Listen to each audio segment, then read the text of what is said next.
Alhamdulillahillazi an'ama alaina bil iman. Asyhadu an la ilaha illallah wa asyhadu anna Muhammadar Rasulullah. Allahumma shalli ala sayyidina Muhammad wa ala ali sayyidina Muhammad. Innahu min Sulaiman wa innahu bismillahirrahmanirrahim. Assalamualaikum warahmatullahi wabarakatuh.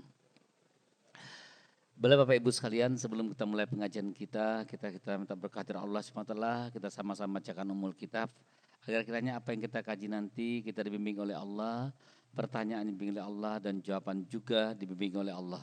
Mudah-mudahan Allah ridho dengan pengajian kita sehingga kita bisa sami'na wa ata'na.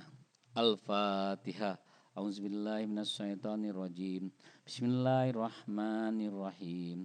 Alhamdulillahirabbil alamin, arrahmanirrahim, maliki yaumiddin, iyyaka na'budu wa iyyaka nasta'in, ihdinas siratal mustaqim, siratal ladzina an'amta 'alaihim ghairil maghdubi 'alaihim waladdallin.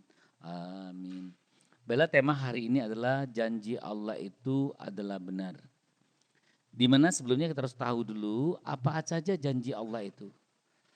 Pertama, Allah punya janji paskuruni askurkum.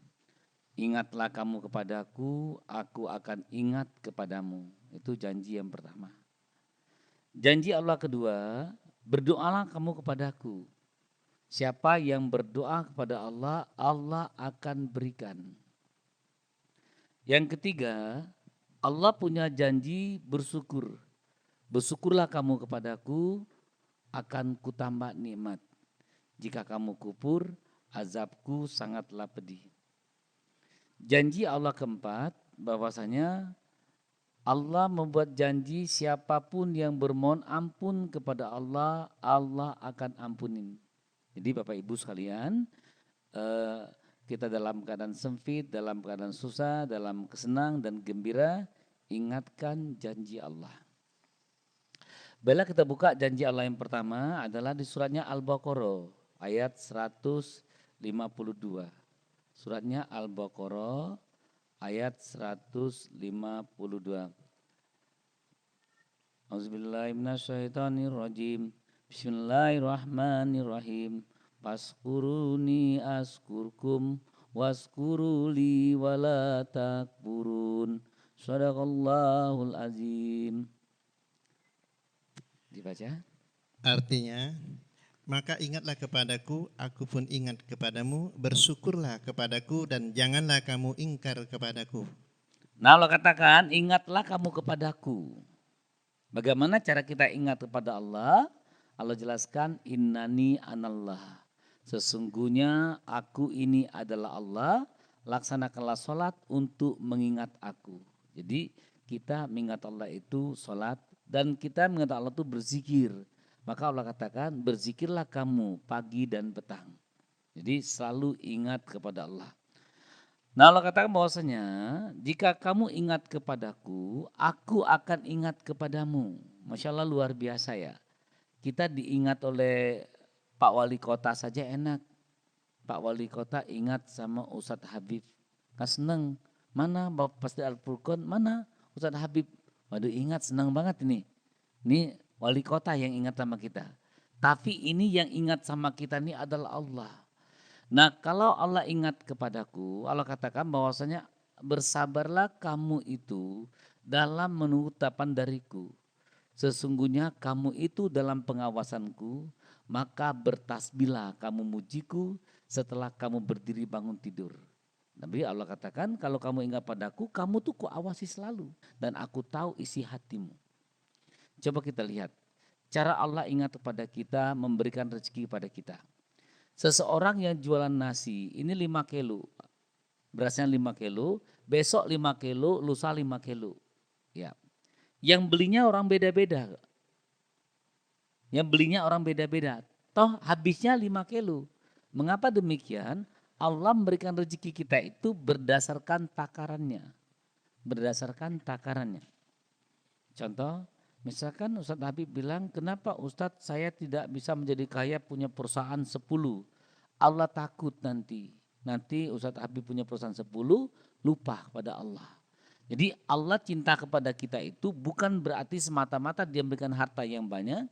Allah mencintai kita itu, mengingatkan kita itu, menyetel, membuat program-program kepada kita untuk mencapai ketakwaan kita sehingga kita adalah calon penghuni surganya Allah Subhanahu wa taala.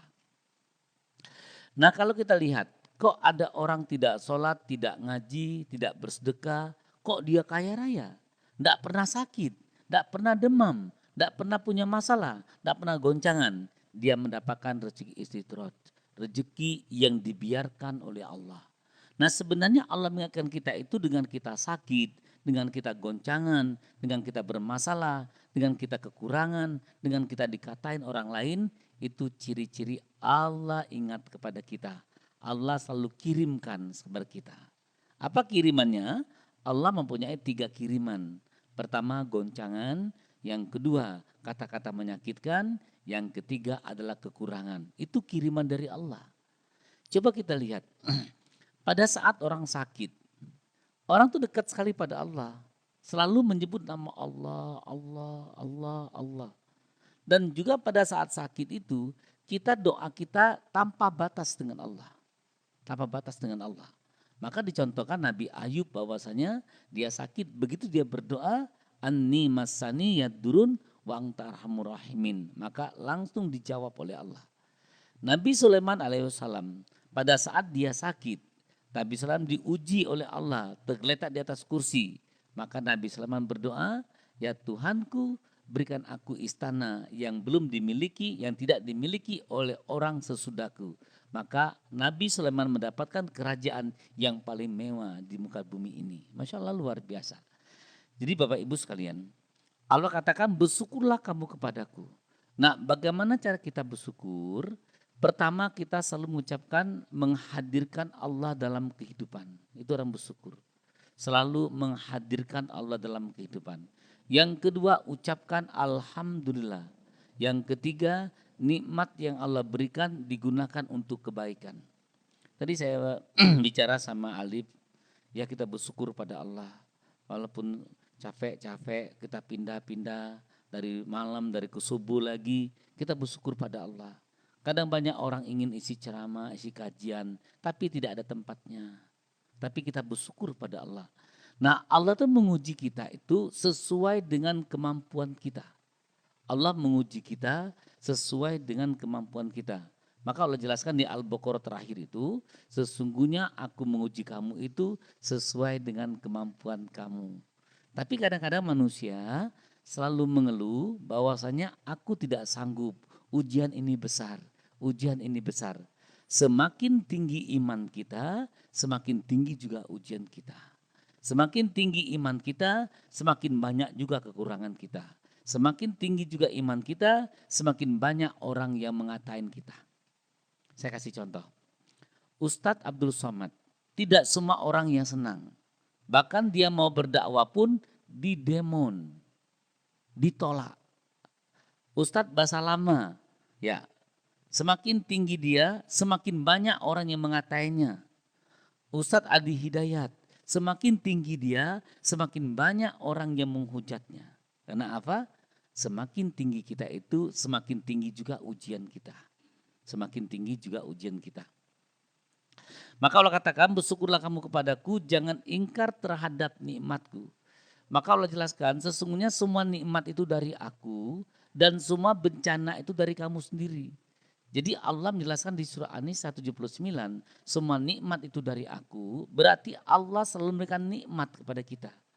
Tapi bencana itu akibat dari perbuatan kamu sendiri. Jadi Allah itu tidak pernah memberikan bencana kepada kita, tetapi bencana itu dari ulah kamu sendiri. Coba kita baca di surat An-Nisa ayatnya 79. Ya. A'udzubillahi minasyaitonirrajim. Bismillahirrahmanirrahim. Ma asabaka min hasanatin faminallah wa ma asabaka min sayyiati famin nafsik. Wa arsalnaka linnasi rasula wa kafa billahi syahida. Yang artinya Kebajikan apapun yang kamu peroleh adalah dari sisi Allah, dan keburukan apapun yang menimpamu itu dari kesalahan dirimu sendiri. Kami mengutusmu Muhammad menjadi Rasul kepada seluruh manusia, dan cukuplah Allah yang menjadi saksi. Di sini Allah katakan kebajikan apapun yang kamu peroleh adalah dari sisi Allah. Keburukan apapun yang menimpa kamu adalah kesalahan diri kamu sendiri. Kami mengutus Muhammad menjadi Rasul kepada seluruh manusia. Ya, dan cukuplah Allah yang menjadi saksi. Contoh ini kebaikan, kita diberi Allah kesehatan. Allah memberikan kesehatan pada kita. Andaikan kita sakit, Allah katakan, aku yang membuat kamu sakit, aku yang membuat kamu sehat. Nah, keburukan apapun adalah akibat perbuatan kamu sendiri. Contoh, kita kena asam urat. Akibat dari apa? Kita terlalu banyak makan kacang-kacangan ya. Kacang-kacangan. Coba kalau saya banyak makan kacang, apakah Habib yang kena asam uratnya? Bukan. Ya, kita kena gula darah. Ya, karena kita banyak minum yang manis-manis. Minum marjan, minum apa, makan malam dan sebagainya. Malam-malam sebelum tidur makan nasi, maka kita kena gula darah. Apakah mungkin saya makan nasi malam-malam, minum gula malam-malam, yang kenanya Alif? Tidak mungkin. Jadi keburukan apapun adalah akibat dari apa yang kita lakukan.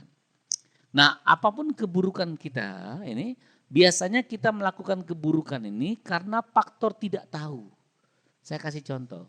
Dulu kita sebelum tidur makan makan agar nyenyak tidurnya. Padahal itu bahaya.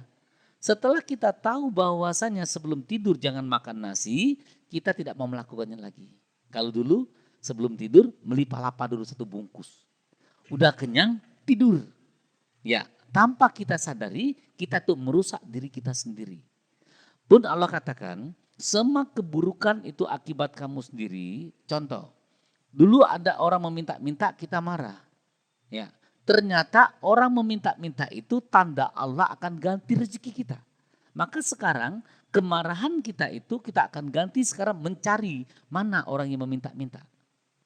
Dulu ada kerabat yang datang mau pinjam uang, kita marah. Sekarang kita menunggu kerabat kita datang.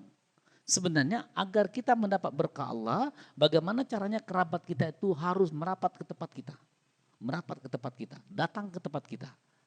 Nah, ini semua kita lakukan, kesalahan itu akibat kita tidak punya ilmu tadi. Maka Allah katakan, manfaat ilmu itu pertama akan mengangkat derajat kamu. Yang kedua, Allah membuatkan kamu rasa takut. Yang ketiga, Allah katakan bahwasanya dengan orang yang berilmu itu dia mudah memperoleh surga, mudah memperoleh kebaikan-kebaikan. Maka Allah jelaskan di sini, kebaikan apapun dari aku. Orang yang punya ilmu, dia tahu apa kebaikan itu. Oh, ini saya lakukan akan mendapat balasannya ini. Ini saya lakukan resikonya ini. Ini kembali kepada orang yang punya ilmu. Orang yang punya ilmu, dia bisa mengingat Allah. Tapi kalau orang yang tidak punya ilmu, seolah-olah rezeki, rahmat itu bukan dari Allah. Karena usahaku, karena kerjaku, karena kepintaranku, karena sekolahku. Itu kembali ke Korun. Korun itu enggak sekolah. Aku bisa kaya begini karena kepintaranku. Itu ilmu Korun zaman dulu. Ya, kembali ke bahwasanya Nabi Sulaiman alaihissalam ya, dia kaya, dia juga punya keahlian, bisa berbicara dengan hewan, bisa berbicara dengan tumbuh-tumbuhan. Nabi Sulaiman mengatakan, aku diberikan ilmu seperti ini. Ini adalah ujian dari Allah. Nah, orang-orang yang berilmu menganggap bahwasanya dia itu selalu diuji oleh Allah, di mana Allah itu menguji dengan kebaikan dan keburukan. Kalau kita tidak bisa diuji dengan kebaikan, kita akan diuji dengan keburukan. Coba kita lihat, ada orang diuji dengan kekayaan. Dia tidak bisa diuji dengan kekayaan, Allah uji dia dengan kemiskinan. Allah uji dengan kemiskinan. Jadi Allah itu mempunyai 2 ujian, ujian kekayaan dan ujian kemiskinan. Masya Allah luar biasa. Nah, kita kembali ke surah Al-Baqarah tadi 152 tadi. Paskuruni askurukum waskuruni wala takfurun. Maka ingatlah kamu kepadaku, aku akan ingat kepadamu. Bersyukurlah kamu kepadaku, jangan ingkar terhadap nikmatku. Nah, bagaimana caranya? Ya ayyuhallazina amanu sta'inu bisabirin. Wahai orang yang beriman, mohonlah pertolongan kepada Allah dengan sholat dan sabar. Ya. Sesungguhnya Allah bersama orang-orang yang sabar. Jadi mengapa Allah memberikan ujian kepada kita? Mengapa Allah memberikan goncangan kepada kita? Mengapa Allah memberikan sakit kepada kita? Allah menyuruh kita agar sabar sehingga Allah bisa bersamanya. Begitu kita diuji kita sabar, maka Allah bersama kita. Ustadz, bagaimana cara Allah bersama kita? Nanti Allah datangkan kepada kita orang-orang yang baik. Allah datang kepada kita orang-orang yang belum kita kenal, orang-orang yang baik. Allah datang kepada kita orang-orang yang mendapatkan pelajaran bagi kita. Nah, itu ciri-ciri Allah itu sayang pada kita, Allah bersama kita. Tapi pada saat Allah tidak bersama kita, Allah tidak sayang kepada kita, Allah datangkan orang-orang yang jahat kepada kita.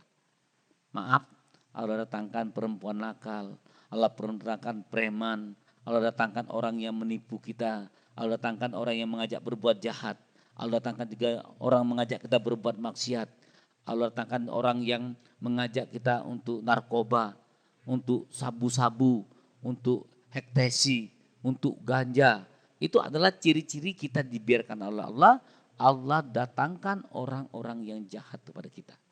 Tapi pada saat Allah sayang kepada kita, Allah menguji kita dengan sabar, Allah datangkan orang-orang yang baik.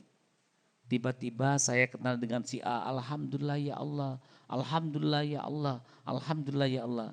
Maka Allah katakan, kalau orang yang sabar seperti ini, nanti kalau dia mati, jangan katakan mati. Kalau orang yang benar-benar ingat kepadaku, bersyukur kepadaku, dan dia selalu meminta kepadaku, kalau dia mati jangan katakan mati. Coba kita baca ayat berikutnya, artinya saja Habib. Al-Baqarah 154. Al-Baqarah 154 yang artinya, dan janganlah kamu mengatakan orang-orang yang terbunuh di jalan Allah mereka telah mati. Sebenarnya mereka hidup tetapi kamu tidak menyadarinya. Allah katakan kalau orang yang selalu ingat kepadaku dan selalu bersyukur kepadaku dan selalu meminta kepadaku dengan sholat dan sabar, nanti aku bersamanya. Kamu jangan katakan dia mati kalau dia mati. Nanti pada saat dia mati, matinya secara baik. Mati secara baik. Dijelaskan bahwasanya apa yang kamu dapatkan wahai orang bertakwa, yang kami dapatkan adalah kebaikan. Di mana orang-orang yang baik itu dimatikan dengan cara baik. Dimatikan cara baik. Dan Allah katakan kalau dia mati nanti kumatikan secara baik, jangan kamu katakan mati dia ini. Sebenarnya dia itu hidup. Dan dia mendapatkan rezeki yang kamu tidak tahu rezekinya apa. Itu rahasiaku. Masya Allah luar biasa. Ini luar biasa janji Allah kepada orang yang ingat kepada Allah. Coba kita lihat. Orang yang selalu ingat pada Allah, insya Allah matinya nggak susah. Namun sebaliknya orang yang lupa kepada Allah, matinya ngorok. Ngorok. Bahkan dipukul oleh malaikat. Pernah kita bahas ya. Di surat 850, orang yang lupa kepada Allah, matinya ngorok, dipukul oleh malaikat, dipukul di depan dan dipukul di belakang. Maka ngoroknya 2 kali. Ngorok pertama, dia agak nunduk, ngorok keduanya ini yang nanti ini ngangkat. Kenapa demikian? Karena dipukul di belakang. Dijelaskan di suratnya An-Anfal ayat 50. Itu pernah kita bahas ya. Pernah kita bahas. Nah ini janji Allah kalau kita ingat kepada Allah. Janji Allah kedua yaitu Allah meminta kita bersyukur.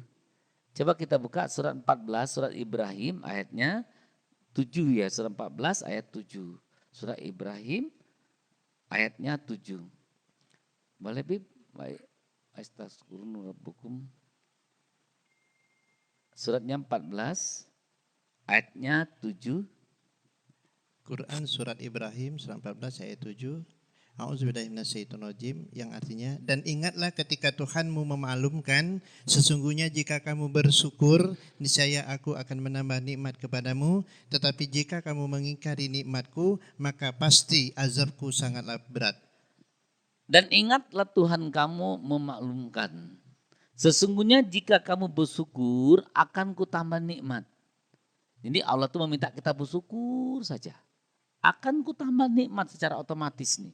Tapi jika kamu mengingkari nikmatku, azabku sangatlah pedih. Nah Allah katakan bahwasanya orang bersyukur itu ada 3 cirinya. Pertama, dia selalu menghadirkan Allah dalam kehidupan. Yang kedua, dia selalu mengucapkan alhamdulillah. Yang ketiga, nikmat yang Allah berikan digunakan untuk kebaikan. Cuman 3 ini cirinya. Orang yang bersyukur selalu menghadirkan Allah dalam kehidupan. Dia yakin bahwasanya dia dijaga oleh Allah. Dia yakin bahwasanya dia diawasi oleh Allah. Saya kasih contoh. Bapak Ibu sekalian, pada saat pesta anaknya, tiba-tiba undangan ini meledak banyak. Orang yang bersyukur dia yakin makannya diatur oleh Allah. Allah tidak akan menghinakan saya. Allah tidak akan menghinakan saya. Tapi bagi orang yang belum menghadirkan Allah, begitu undangan banyak takut. Undangan tidak makan, nanti memalukan, nanti membuat hina. Jadi orang bersyukur dia yakin Allah tidak akan menghinakan saya. Jadi orang bersyukur itu luar biasa.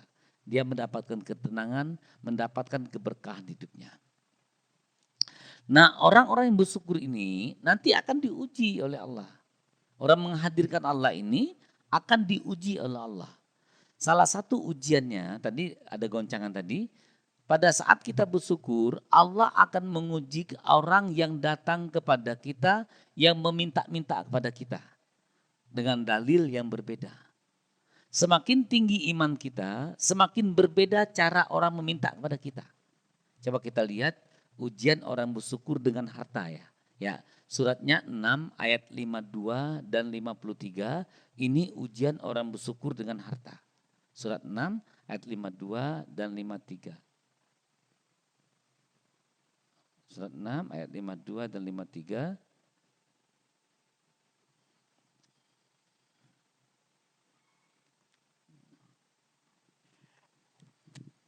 Quran surat 6 surah Al-An'am ayat 52. A'udzubillahiminasyaitonirrajim, yang artinya, dan janganlah engkau mengusir orang-orang yang menyeru Tuhannya di pagi dan di petang hari, mereka mengharapkan keridhoannya. Engkau tidak memikul tanggung jawab sedikit pun terhadap perbuatan mereka, dan mereka tidak memikul tanggung jawab sedikit pun terhadap perbuatanmu yang menyebabkan engkau berhak mengusir mereka, sehingga engkau termasuk orang yang zalim. 53 artinya, demikianlah kami telah menguji sebagian mereka orang kaya dengan sebagian lain orang miskin, agar mereka orang kaya itu berkata, orang-orang semacam inikah di antara kita diberi anugerah oleh Allah? Allah berfirman, tidakkah Allah lebih mengetahui tentang mereka yang bersyukur kepadanya? Masya Allah, luar biasa. Bapak Ibu sekalian, pada saat kita ditinggikan oleh Allah menjadi pejabat, menjadi pemimpin, menjadi pengusaha, menjadi leader, ya, menjadi ada kelebihan sedikit. Allah menguji kita. Apakah kita ini orang bersyukur, apakah kita orang kufur? Maka di sini janganlah engkau mengusir orang yang menyeru Tuhannya di pagi hari dan petang hari. Mereka itu ingin mendapatkan keridhaan dariku. Kamu tidak menanggung bebannya dan dia tidak menanggung bebanmu. Ada hak apa kau mengusirnya, ada hak apa kau menghinanya. Dan aku telah menguji sebagian kamu orang kaya. Demikianlah kami telah menguji sebagian mereka itu orang kaya dan sebagian mereka itu orang miskin. Agar mereka orang kaya itu berkata, orang seperti inikah yang mendapat ridho Allah. Jadi Bapak Ibu sekalian, kita dalam keluarga itu 7 saudara, misalkan keluarga ini miskin. Nanti ada yang satu orang yang memutuskan rantai kemiskinan itu. Misalkan 7 saudara, nomor 4 ini memutuskan rantai kemiskinan itu, dia menjadi kaya. Nah nanti pada saat dia kaya, nanti saudaranya merapat dengan dia. Kalau dia ini orang yang bersyukur, semakin saudaranya merapat dengan dia, dia semakin bahagia. Semakin saudaranya mau pinjam uang dengan dia, dia semakin bahagia. Semakin saudaranya ingin minta tolong dengan dia, dia semakin bahagia. Mengapa demikian? Dia merasakan dulu waktu masih kecil, satu susuan, satu ibu, satu bapak, makan sama-sama, makan ubi sama-sama, gizi yang sama, tapi aku lebih. Dia bersyukur, bukti dia bersyukur, dia akan baik kepada kerabatnya. Dia akan baik kepada kerabatnya. Ini secara internal. Secara eksternal, nanti Allah akan giring orang-orang yang meminta padanya. Minta tolong, minta pendapat. Ini kadang-kadang Bapak Ibu sekalian, saya kadang dari pagi sampai malam, tiba-tiba jam 10 malam ada yang datang. Ya, ada apa? Tetap kita ladenin. Ya, kalau kita kupur kita tolak, maaf Pak sudah malam. Tapi kalau kita bersyukur bahwasanya Allah menguji saya dalam keadaan capek, didatangkan orang ingin bertemu dengan saya. Coba kalau kita tidak tahu cara bersyukur, kita akan tolak. Maaf sudah istirahat. Ya, maaf sudah istirahat gitu ya. Kalau kita bersyukur, kita ladeni mereka. Karena siapa? Siapa yang menggerakkan dia bertemu dengan kita adalah Allah. Adalah Allah. Maka Allah menguji kita dengan orang yang meminta-minta. Dengan orang yang ngutang uang. Dengan orang yang membuat estimasi dengan kita. Contoh mau apa Ibu sekalian? Saya itu hampir setiap minggu banyak yang datang mau pinjam uang. Pinjamnya nggak tanggung-tanggung Pak Haji. Pinjam 200 juta. 100 juta. Alhamdulillah, insya Allah. Alhamdulillah, insya Allah. Terakhir saya bilang, Ustadz ini, kalau jadi Ustadz saya bilang, itu bersedia pendapatannya terbatas. Tapi rezekinya banyak. Dia bingung, rezekinya banyak. Kenapa begitu Ustadz? Maksudnya apa? Kalau pendapatan Ustadz itu terbatas. Tapi rezekinya banyak. Karena rezeki itu yang kita makan, yang kita pakai, yang kita sedekahkan. Biasanya Ustadz itu sedekah terus, sedekah ilmu, sedekah makanan, sedekah apa, itulah rezeki sebenarnya. Ya, yang kita pakai, satu hari Ustadz tuh kadang ganti baju 3 kali, saya bilang. Ya pagi, mau lagi ada acara lagi, saya mandi dulu, ganti baju lagi. Sore nanti jam 2 ngisi lagi, ganti baju lagi. Malam saya ganti lagi, jadi 4 kali ganti baju. Berarti rezekinya banyak jika rezeki. Ya, makanannya banyak juga. Ya, ke sana dapat minum, di sana dapat makan. Jadi banyak rezekinya, tapi pendapatan terbatas. Yang benar itu bukan banyak pendapatan, tapi banyak rezekinya Ustaz itu. Karena kita ngaji ini rezeki. Rezeki yang paling mulia itu kita ngaji ini. Ini rezeki yang paling mulia. Karena Allah katakan rezeki yang paling baik itu adalah Al-Quran. Di surah Ar-Rahman ya, rezeki yang paling baik itu adalah Al-Quran ini. Kita ngaji itu. Masya Allah luar biasa. Nah Bapak Ibu sekalian, tadi orang bersyukur diuji selalu. Diuji dengan apa? Ciri-ciri Allah akan nambah nikmat dengan kita, saudara kita minjam uang. Pada saat saudara kita mau minjam uang, dia tidak bayar, sebenarnya Allah akan nambah nikmat kepada kita. Tapi kalau kita keluarkan kata-kata yang tidak baik kepada saudara kita, yang pinjam uang dengan kita tidak lolos dengan ujian itu. Maka nikmat itu Allah pending lagi. Allah pending lagi. Coba Bapak Ibu sekalian, pada saudara kita minjam uang 500 ribu, 1 juta, dia tidak punya uang kita bebaskan. Kita bebaskan, ditambah nikmatnya, ditambah nikmatnya. Tapi kalau keluar kata-kata bahwasanya saudara-saudara tapi uang tidak bersaudara, maka Allah akan tarik nikmat itu. Allah akan tarik nikmat itu. Masya Allah luar biasa ya. Luar biasa janji Allah. Maka Allah katakan, kalau kamu bersyukur ku tambah nikmat, kalau kamu kupur azabku sangatlah pedih.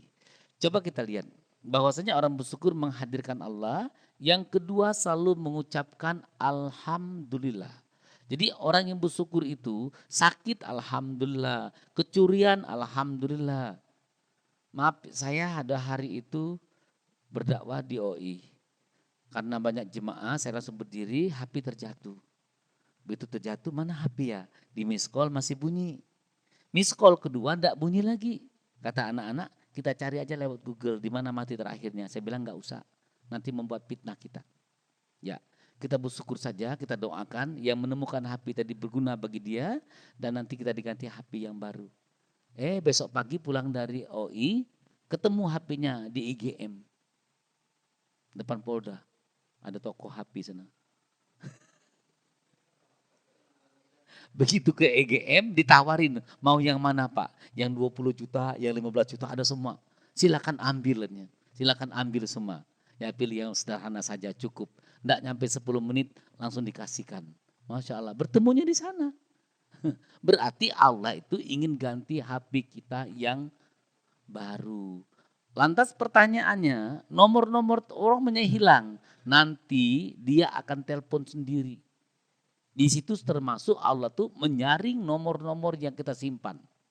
Jadi kita tuh selalu disaring terlalu. Ya, nanti satu persatu cuma miss call, nanya Assalamualaikum Ustadz apa kabar? Ya baik Alhamdulillah, cuman kangen be Ustadz.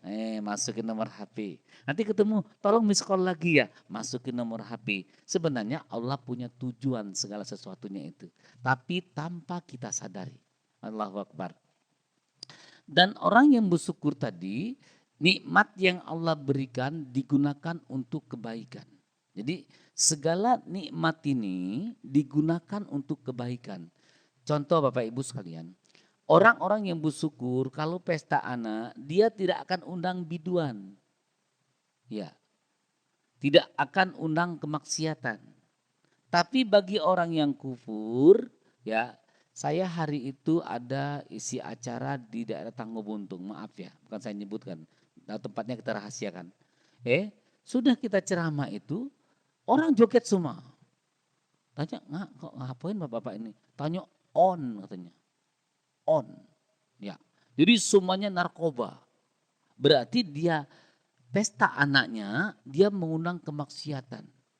Tapi bagi orang yang bersyukur, dia pesta anaknya cukup dengan pembesar saja, dengan selawat, dengan asma. Ya, dia undang orang baik-baik, berikan makan yang baik-baik. Itu orang yang bersyukur. Jadi nikmat yang Allah berikan digunakan untuk kebaikan. Nah sekarang kita nikmat sehat, pagi-pagi kita ngaji. Berarti kita termasuk orang yang bersyukur. Tapi bagi orang yang kufur, dia sehat, dia narkoba. Dia sehat, dia minum minuman keras, dia sehat, dia berbuat maksiat. Itu adalah orang yang kufur. Sebenarnya orang yang kufur itu, orang yang zalim itu, dia itu tanpa dia sadari, dia menghancurkan dirinya sendiri. Dia menghancurkan dirinya sendiri. Masya Allah luar biasa, Allah meminta kepada kita hanya bersyukur. Terus janji Allah ketiga, yaitu Allah jelaskan bahwasanya dengan kita berdoa pada Allah. Coba kita buka janji Allah yang ketiga, surat 40 ayatnya 60. Surat 40 ayatnya 60. Suratnya 40 ayatnya 60.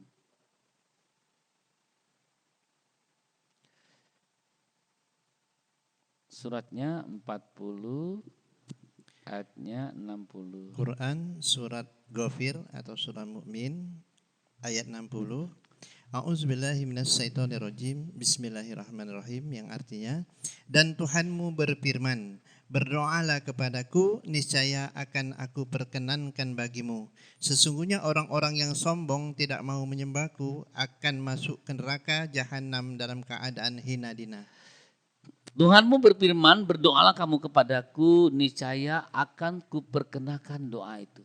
Jadi siapapun yang berdoa kepada Allah, Allah akan perkenakan doa itu. Ingatlah kamu kepadaku, aku akan ingat kepadamu. Bersyukurlah kamu kepadaku, jangan ingkar terhadap nikmatku. Nah salah satunya Bapak Ibu sekalian, kalau kita bersyukur atas nikmat Allah, anak kita itu harus kita kasih warisan. Apa warisannya? Ya warisan anak itu punya kewajiban ada 7. 1, jangan berkata A, rendahkan diri, ucapkan lembut, berkata baik, doakan, memberikan sedekah pada orang tua, dan menyolatkan. Dan menyolatkan, Nabi berkasih kata surat itu. Dan menyolatkan. Jadi anak kita harus diberi warisan untuk bisa menyolatkan kita. Jadi mulai sekarang Bapak Ibu sekalian, anak kita dilajari bagaimana cara sholat jenazah. Jadi lagi di rumah, nah nanti kalau ayah meninggal atau ibu meninggal, sholatkan ayah. Begini cara sholatnya, kita nguling. Pertama, Allahu Akbar, baca Al-Fatihah. Yang kedua, Allahu Akbar, baca selawat. Yang ketiga, Allahu Akbar, maghfirlahu warhamhu wa'afihi wa'fu anhu. Allahu Akbar, Allahu ta'ala ajrahu wa tinabadahu wa lahu. Ya. ada 4 baru salam. Kalau tidak bisa 4 salam, 3 takbir cukup salam. Kalau di Mekah itu 3 Pak Haji ya. 3 takbir cukup dia. 3 takbir salam. Doanya tadi Allahumma firlahu warhamhu wa'afihi wa'fu anhu. Kalau yang menyolatkannya orang lain belum tentu sampai ke hati. Belum tentu sampai ke hati. Coba kita praktekkan. Kalau kita misalkan nyolatkan orang lain, yang lainnya Allahu Akbar pada saat doa, Allahumma firlahu warhamhu. Cuma di sini. Tapi kalau anaknya Allahu Akbar, Allahumma firlahu, ya Allah ampuni dosanya. Warhamhu wa'afihi wa'fu anhu. Benar-benar dari hati yang sangat dalam. Ya, benar-benar dari hati yang sangat dalam. Jadi Bapak Ibu sekalian, kita harus memberikan waris kepada anak kita untuk bisa menyolatkan kita. Jadi kadang-kadang orang itu tidak pernah dikasih pesan kepada anaknya untuk menyolatkan dirinya. Jadi anak itu diberi waris bukan hanya harta yang kita tinggalkan, karena waris anak itu harta kita tinggalkan, hutang yang kita tinggalkan, dan menyolatkan kita. Dan menyolatkan kita. Itu adalah warisan dari anak kita itu. Jadi anak kita mempunyai warisan yang demikian. Nah bunda-bunda sekalian, Allah katakan, Tuhanmu berfirman, berdoalah kamu kepadaku, niscaya akan aku perkenakan doa itu. Tapi doa itu diperkenakan oleh Allah itu ada syaratnya. Ada syaratnya. Coba kita buka dulu, ini Allah berjanji, ku perkenakan doa itu, ku kabulkan doa itu. Nah maka dari itu Bapak Ibu sekalian, kita harus banyak berhayal, banyak berdoa. Yang kita dapatkan sekarang ini adalah doa-doa kita dulu. Mimpi-mimpi kita dulu. Mimpi-mimpi kita dulu. Nah bagaimana cara kita ke depan? Banyaklah berhayal, banyaklah bermimpi, banyaklah berdoa untuk mendapatkan ke depan itu. Tapi ada syaratnya. Kita buka suratnya Al-Baqarah ayat 186. Suratnya Al-Baqarah ayat 186. Paskuruni askurkum. Wa iza saraka ibadah adi khurib uji budawa isada. Al-Baqarah 186. 186 yang artinya A'udzubillahiminasyaitonirrajim. Dan apabila hamba-hambaku bertanya kepadamu Muhammad tentang aku, maka sesungguhnya aku dekat. Aku kabulkan permohonan orang yang berdoa apabila dia berdoa kepadaku, hendaklah mereka itu memenuhi perintahku dan beriman kepadaku agar mereka memperoleh kebenaran. Dan apabila hamba-hambaku bertanya kepadamu Muhammad, katakanlah aku dekat. Dekat seperti apa? Sedekat ulat leher. Dan Allah katakan bahwasanya aku dekat ulat leher dan kuberikan ada 2 malaikat kiri dan kanan. Dan ada buku, nama catatannya buku Ilil dan Sijil. Sijil dan Ilil. Sijil dan Ilil. Ya. Aku dekat, aku akan mengabulkan semua permohonan itu. Dan juga malaikat menjelaskan, Allah menjelaskan di surat Qaf, bahwasanya malaikat itu mencatat apa yang kamu ucapkan. Jadi doa itu nggak bisa dalam hati, harus diucapkan, harus dilapaskan. Kapan kita berdoa? Ya, pertama antara azan dan iqamah di hadis yang sahih. Ruku pertama, sujud pertama, sujud kedua. Ruku kedua, sujud pertama, sujud kedua. Ruku ketiga, sujud pertama, sujud kedua. Ruku keempat, sujud pertama, sujud kedua. Dan sebelum Assalamualaikum warahmatullah. Assalamualaikum warahmatullah. Jadi Allah memberikan 14 titik tempat kita berdoa. Tapi banyak orang mengambil berdoa itu pada saat sujud terakhir. Ustadz berdoa itu dalam hati tidak bisa, harus dilapaskan, harus digoyangkan. Misalkan kita minta semoga anaknya dipermudah jodohnya. Ini digoyangkan, tapi tidak boleh dilapaskan kuat. Kalau lagi sholat, tidak boleh dilapaskan kuat, digoyangkan. Ya Allah. Karena Allah mencatat apa yang kamu ucapkan. Tidak ada ibadah itu dalam hati. Saya kasih contoh, ini misalkan Alif, nah saya menikahkan. Ini Alif dinikahkan. Wahai Alif, saya nikahkan dengan Betty Lapea, dengan mas kawin, 1 rol kawat ikat. Kata Alif, mangut-mangut. Sah tidak? Tidak. Dia harus saya terima nikahnya dengan mas kawin tersebut. Ya, jadi harus diucapkan. Harus dilapaskan. Allah jelaskan bahwasanya apabila hamba-hambaku bertanya kepadamu Muhammad tentang aku, katakan aku dekat. Sesungguhnya aku mengabulkan semua permohonan hamba-hambaku. Dengan syarat, satu, dia itu beriman kepadaku. Yang kedua, dia itu melaksanakan perintahku. Yang ketiga, dia itu dalam keadaan kebenaran. Pada saat kapan kita itu melakukan kebenaran, sebenarnya kita melakukan semua kebenaran itu pada saat kita sakit. Kalau kita tidak sakit di luar, kita bisa saja melakukan yang kurang benar. Coba lihat pada saat kita sakit, ada enggak kita lakukan yang maksiat? Ada enggak orang sakit itu berbuat yang maksiat, sabu-sabu, minuman keras, berzina dan sebagainya? Tidak ada. Orang sakit itu dia fokus mengingat Allah. Maka orang-orang yang sakit itu doanya dikabulkan oleh Allah. Dikabulkan oleh Allah. Jadi pada saat kita sakit itu posisi kita dalam keadaan kebenaran. Ya, dikabulkan oleh Allah. Kita mengambil kisah Nabi Sulaiman. Di mana Nabi Sulaiman itu coba kita buka. Kisah Nabi Sulaiman surat 38 ayatnya 34 dan 35.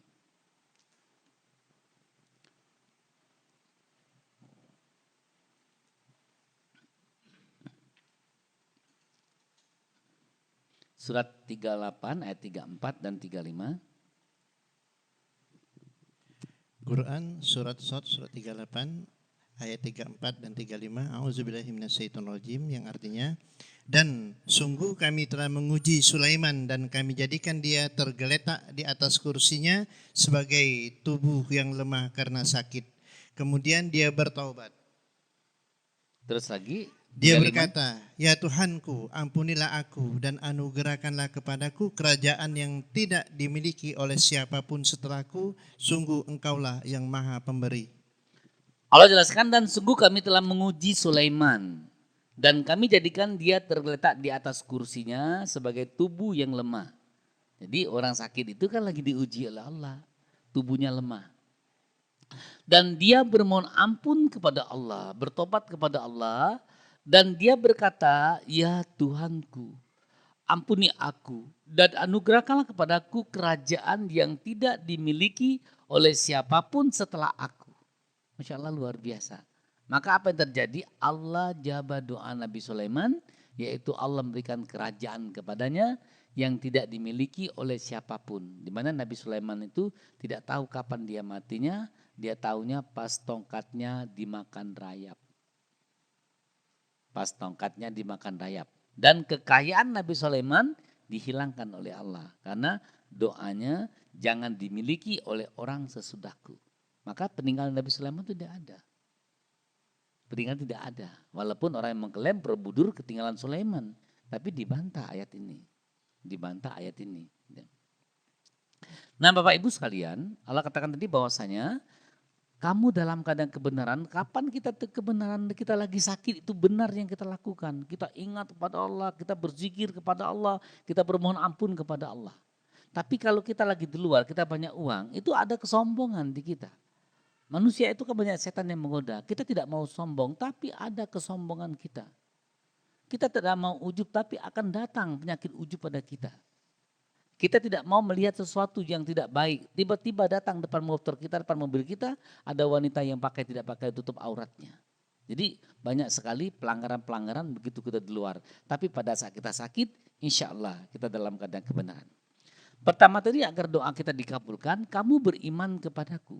Nah bagaimana caranya agar kamu tuh beriman kepadaku? Allah katakan, satu, kamu tuh baca Al-Quran. Perbaiki iman kamu. Yang kedua kamu baca diri kamu. Yang ketiga kamu baca alam. Kalau kamu lakukan tiga ini, Allah katakan, maka iman kamu itu akan stabil. Nah mengapa kita harus baca Al-Quran? Karena kita tahu iman itu di Al-Quran. Kita tahu goibnya Allah itu di Al-Quran.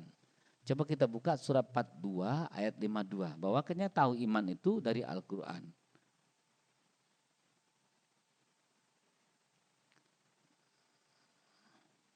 Suratnya 42 ayatnya 52.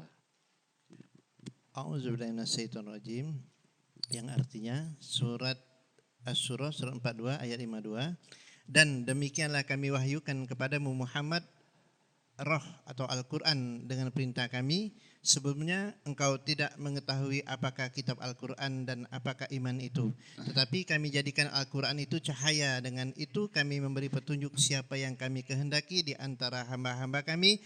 Dan sungguh engkau benar-benar membimbing manusia kepada jalan yang lurus. Masya Allah. Dan demikianlah kami wahyukan kepadamu Muhammad roh Al-Quran dengan perintah kami. Jadi Nabi kita ini menyampaikan Al-Quran ini dengan perintah Allah. Coba kita lihat. Waktu dulu Nabi Muhammad menjelaskan bahwasannya di dasar lautan itu ada sungai. Ada juga air laut itu terpisah dua. Maka orang Arab mengatakan mana lautnya, mana lautnya. Bohong tuh Muhammad, bohong tuh Muhammad. Sekarang ternyata benar ditemukan di dasar lautan itu ada sungai. Dan ada lautan juga yang tidak bisa menyatu. Begitu orang putar-putar, oh ini yang dibicarakan Muhammad dulu. Dan juga Nabi kita menjelaskan bahwasanya di laut itu ada api. Maka Nabi kita ditertawakan, laut ada api, laut ada api, laut ada api, Muhammad bohong. Ya, sekarang penelitian benar di laut itu ada api. Dari mana dapatnya ini? Yaitu dari Allah. Salah satu pengakuan dari profesor ilmu kedokteran, dia menjelaskan menemukan proses terjadinya manusia. Manusia itu dari air mani lekat di rahim ibu, menempel dari air mani menjadi setes darah, menjadi daging, terbungkus menjadi tulang menulang, dibungkus daging lagi, lalu kami ukir. Pada saat itu Nabi kita dikatakan gila, dikatakan bohong. Sekarang profesor yang terkenal membuat penelitian proses kejadian manusia. Kesimpulan dari penelitiannya itu sama seperti di Al-Quran surah Al-Muminun. Begitu dia presentasi mengundang semua dokter-dokter ahli, maka dokter muslim angkat tangan. Bahwasanya pertemuan ini, penelitian ini sangat hebat sekali. Hebat sekali. Dengan penelitian seperti ini saya lebih yakin dengan kitab suci saya, yaitu Al-Quran. Ini ada di Al-Quran, kesimpulannya sama. Begitu dibuka Al-Muminun 15, maka profesor itu masuk Islam. Dia menganggap, dia meneliti 10 tahun, ternyata dokter muslim itu cuma membaca Al-Muminun 15 sampai dengan 20. Ternyata ini proses jadi manusia. Nah, apakah Muhammad dokter katanya? Muhammad bukan dokter. Kalau dia bukan dokter, berarti Muhammad bukan orang biasa. Maka masukkan saya ke dalam Islam, buatkan saya syahadat, maka dia mengaku bahwa tidak Tuhan selain Allah dan Nabi Muhammad adalah utusan dari Allah. Mengaku syahadat di depan audiens yang banyak sekali. Masya Allah luar biasa. Nah kamu tahu iman itu dari Al-Quran. Sekarang kita tahu iman dari Al-Quran, di mana ciri orang beriman itu ada 5 ya. Disebut nama Allah gemetar hatinya, dibacakan ayat Allah bertambah imannya, hanya kepada Allah bertawakal, dia sholat dan dia sedekah. Dari mana kita tahu? Dari Al-Quran. Dari Al-Quran. Kita tahu berudu dari mana? Al-Quran. Kita tahu sholat dari mana? Al-Quran. Kita tahu sholat 5 waktu dari mana? Al-Quran dan hadis. Karena kalau orang Al-Quran saja, dia cuma 3 waktu sholatnya. Sholat zuhur, sholat asar, dan sholat subuh. Tapi kalau orang yang tahu Al-Quran dan hadis, maka Al-Quran adalah sholatnya 5 waktu. Jadi Al-Quran ada hadis. Ada Al-Quran, ada hadis. Al-Quran adalah firman Allah, hadis cara pelaksanaannya. Cara pelaksanaannya. Contoh di Al-Quran dijelaskan mandi. Mandi seperti apa? Ya, Nabi kita mau menjelaskan mandi itu dari kaki dulu. Sudah kaki siram kaki, telapak kaki siram di sini, siram di sini, siram di sini. Baru ke kepala. Tapi kita kadang-kadang orang kalau mandi nyiram kepala dulu. Maka penelitian dokter kalau orang nyiram kepala dulu sering terjadi ini pembekuan. Orang bisa stroke dan sebagainya itu karena pada saat ini itu disiram dengan air. Yang mandi itu berdua hadis Nabi dari telapak kaki dulu ke kaki, ke paha, ke badan, berapa menit kemudian baru siram kepala. Tapi kalau orang tidak ikuti hadis itu, maka dia mandinya langsung kepala. Maka benar-benar penelitian itu, maka orang meneliti bahwasanya apakah Muhammad dokter? Tidak. Nabi itu bukan dokter, Nabi orang biasa. Berarti bahwasanya Nabi kita itu bukan sembarang berbicara, Nabi kita itu adalah utusan dari Allah. Masya Allah luar biasa. Luar biasa. Nah Bapak Ibu sekalian, Allah katakan tadi, janji Allah tadi pertama apa tadi? Janji Allah pertama, ingatlah kamu kepadaku, aku akan ingat kepadamu. Janji Allah kedua, kita diminta bersyukur kepada Allah. Ya, janji Allah ketiga, Allah itu meminta kita berdoa pada Allah. Janji Allah keempat yaitu agar kamu bermohon ampun kepada Allah. Kalau kamu bermohon ampun kepada Allah, Allah akan mengampuni segala dosa-dosamu. Coba kita buka di suratnya 3 ayatnya 133. Artinya, dan bersegeralah kamu mencari ampunan dari Tuhanmu dan mendapatkan surga yang luas seluas langit dan bumi yang disediakan bagi orang-orang yang bertakwa. Terus lagi, Yaitu orang-orang yang berimpak baik di waktu lapang maupun sempit, dan orang-orang yang menahan amarahnya dan memaafkan kesalahan orang lain, dan Allah mencintai orang yang berbuat kebaikan. terus lagi satu lagi. Dan juga orang-orang yang apabila mengerjakan perbuatan keji atau menzalimi dirinya sendiri, maka segera mengingat Allah lalu memohon ampunan atas dosa-dosanya, dan siapa lagi yang dapat mengampuni dosa-dosa selain Allah, dan mereka tidak meneruskan perbuatan dosa itu sedang mereka mengetahui. Sadaqallahu Masya adzim. Allah luar biasa. Allah jelaskan wasari'u ila mafiratim min rabbikum wa jannah. Dan bersegeralah kamu mencari ampunan dari Tuhan kamu. Bagaimana cara mencari ampunan? Pertama beristighfar. Yang kedua berbuat kebaikan. Yang ketiga berkata-kata baik. Jadi bermohon ampun itu bukan hanya beristighfar saja.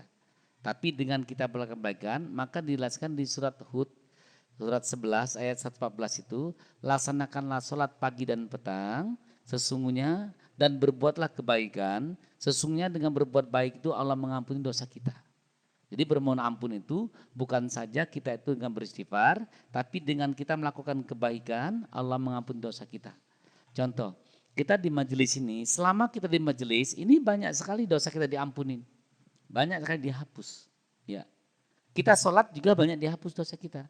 Kita berkata-kata baik diampuni dosa kita. Jadi apapun yang kita lakukan, 3 ini kita diampuni dosa kita. Masya Allah luar biasa. Bersegeralah kamu mencari ampunan dari Tuhan kamu untuk mendapatkan surga seluas langit dan bumi yang kami siapkan bagi orang bertakwa. Siapa orangnya? Yaitu orang-orang kalau sudah diampuni Allah dosanya, berani berimpak baik di waktu lapang maupun di waktu sempit.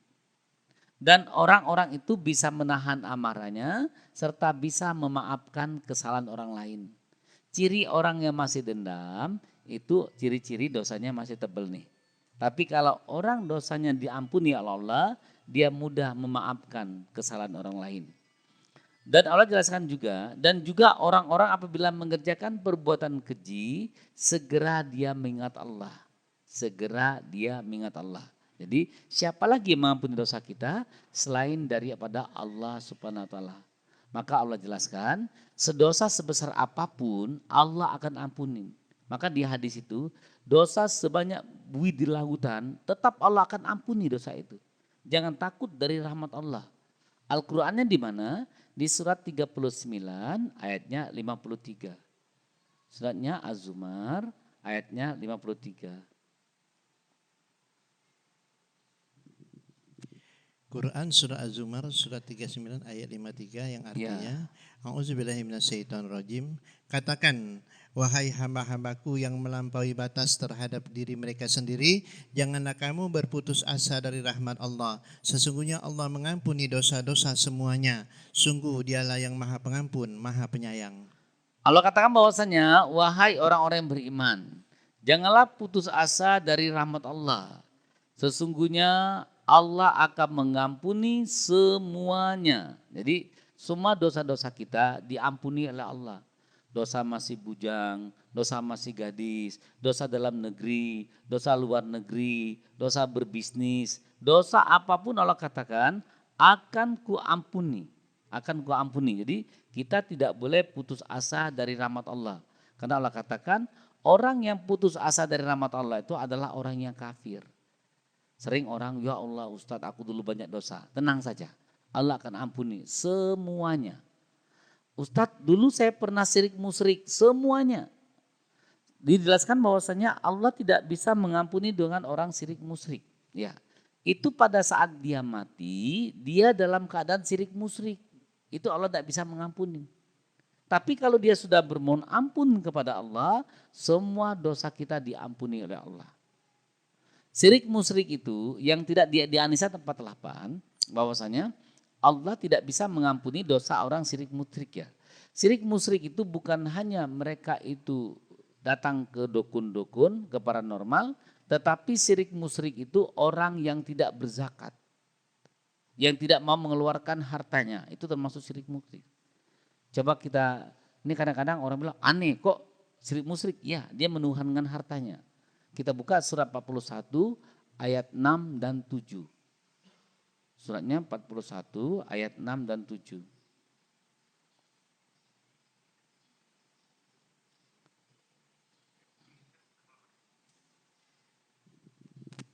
Quran surat Fussilat surat 41 ayat 6 dan 7 yang artinya A'udzubillahi minasyaitonirrajim.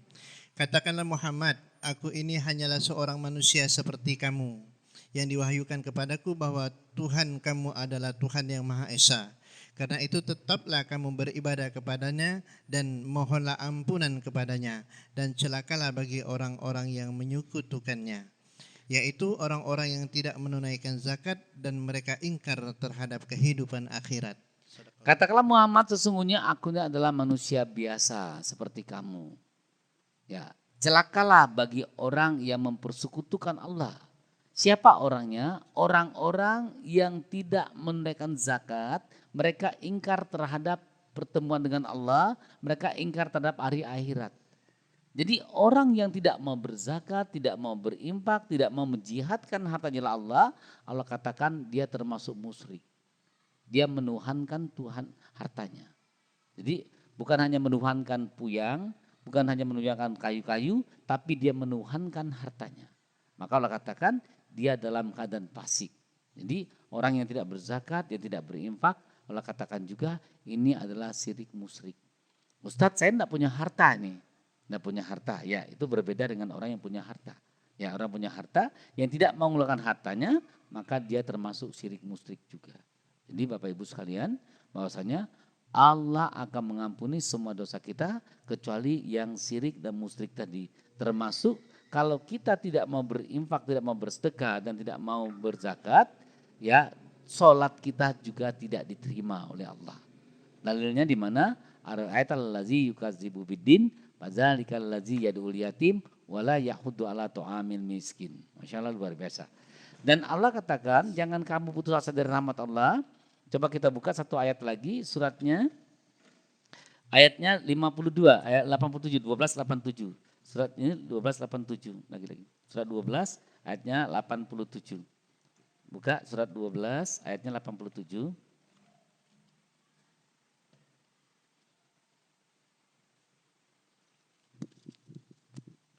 Surat 12 Ayat 87. ayat 87 yang artinya, wahai anak-anakku, pergilah kamu, carilah berita tentang Yusuf dan saudaranya, dan jangan kamu berputus asa dari rahmat Allah.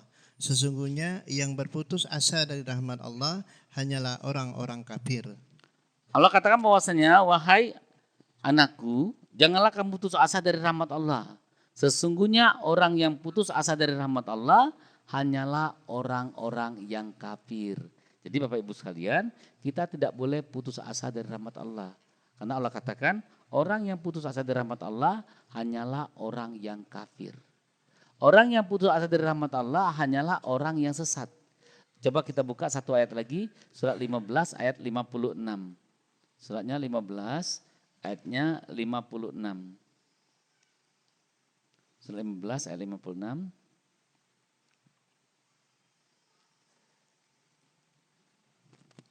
Surat 15 surat Al-Hijr ayat 56 56. yang artinya, dia Ibrahim berkata, tidak ada yang berputus asa dari rahmat Tuhannya kecuali orang yang sesat. Dia Ibrahim berkata bahwasanya tidak ada yang putus asa dari rahmat Allah kecuali orang yang sesat. Jadi Orang yang putus asa dari rahmat Allah hanyalah orang-orang yang sesat. Tapi kalau orang yang dapat petunjuk, dia tidak akan putus asa dari rahmat Allah. Selalu mengejar, mencari ampunan dari Allah SWT.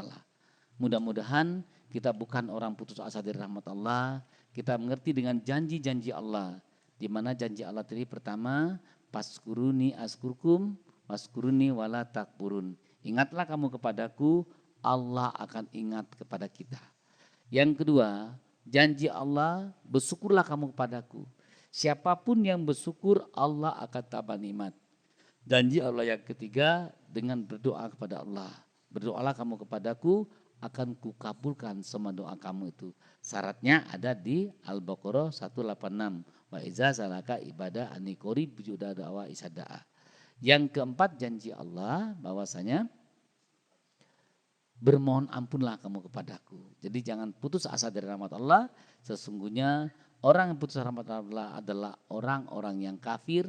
Orang yang putus asa dari rahmat Allah adalah orang yang sesat. Semoga kita semua orang-orang yang ingat dengan janji Allah, kelak kita dimasukkan ke surganya Allah SWT.